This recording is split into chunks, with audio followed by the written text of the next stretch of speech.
Good morning. I'm Charles Lejano. This is One News Now. Family of slain trans woman Jennifer Laude felt betrayed by the president's decision to pardon U.S. Marine Joseph Scott Pemberton. Speaking to One News' The Chiefs, the Laude's counsel Virginia Suarez said they thought that Duterte was their ally and that he was supposedly mad at the Americans. Suarez added that the pardon made them remember all the pain they felt after the death of their loved one at the hands of Pemberton. On the other hand, Rowena Flores, Pemberton's lawyer, defended herself against allegations of unethical behavior after she had talked to the Laudes back in 2017.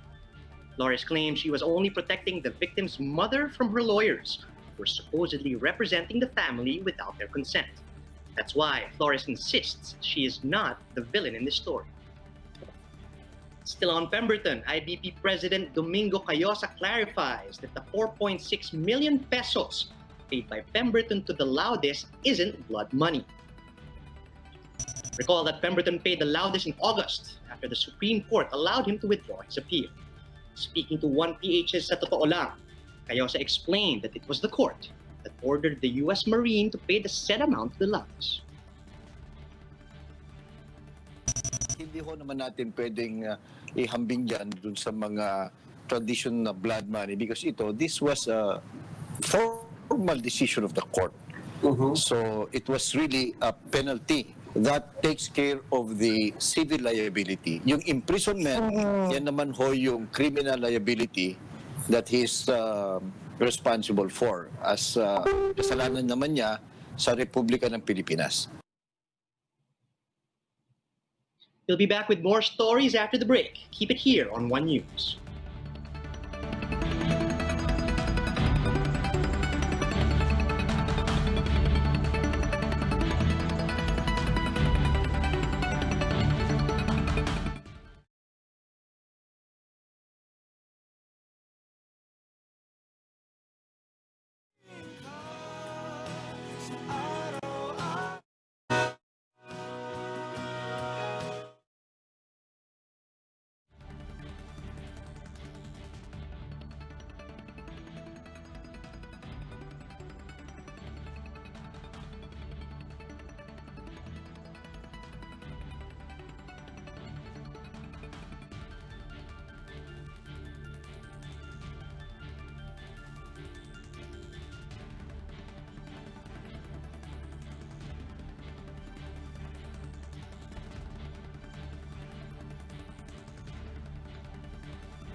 You're still watching One News Now. I'm Charles Lejano.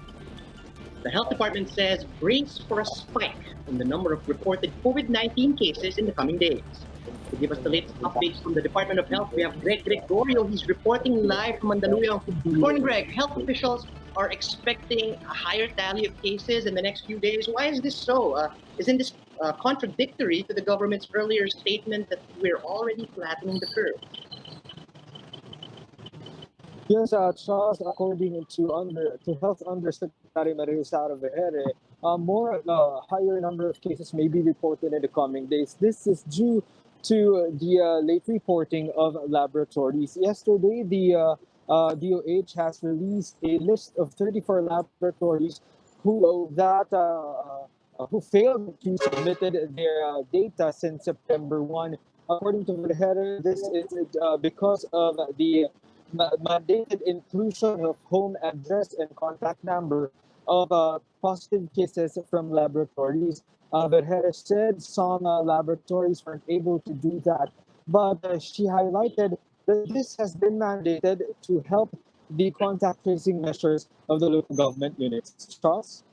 Right, Greg, we were talking about this yesterday, the entire day yesterday, that Duterte is thinking of just getting the cheapest option among all of the medicines available on the market. Do we have any updates on this?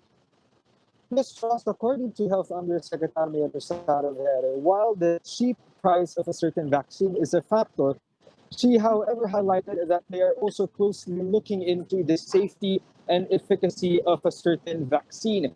Vergere highlighted that whatever vaccine maybe there is that the government will procure, it has to be underwent regulatory procedures from the FDA and other necessary agencies in the country. It has to be safe and effective before it has to be used to a certain population in the country. Charles? Talking about vaccines, Greg, we're talking about these trials for clinical trials rather for vaccines that are set to commence here in the Philippines. Do we have the latest on this?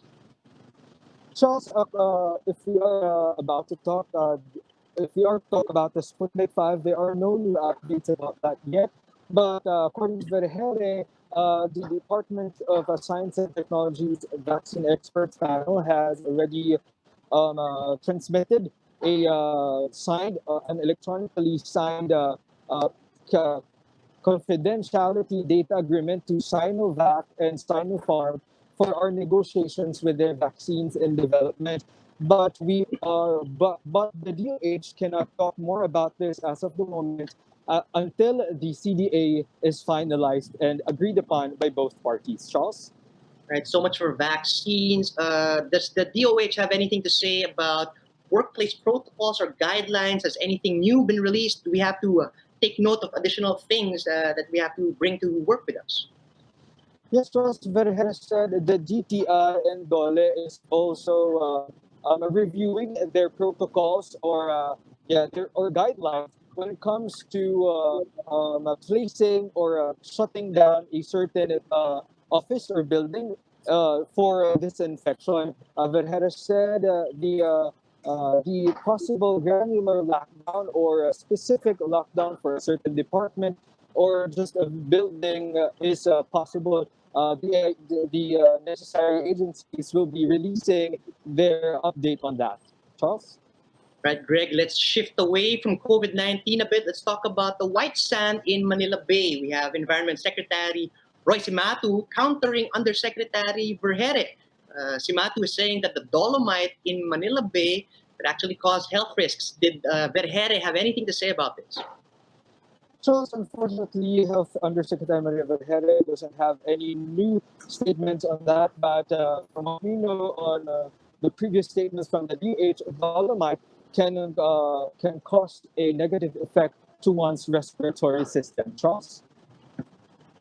Thank you, Greg Gregorio, reporting live from Mandaluyong. Despite strong opposition from various groups, Defense Secretary Delfin Lorenzana went ahead and approved Tito Telecommunities' plan to construct cell sites within military camps. Lorenzana revealed this when he faced House lawmakers for their agency's proposed budget, 283 billion pesos for next year. The DND chief claims that he signed the contract because when senators scrutinized the deal, they did not find anything wrong with it.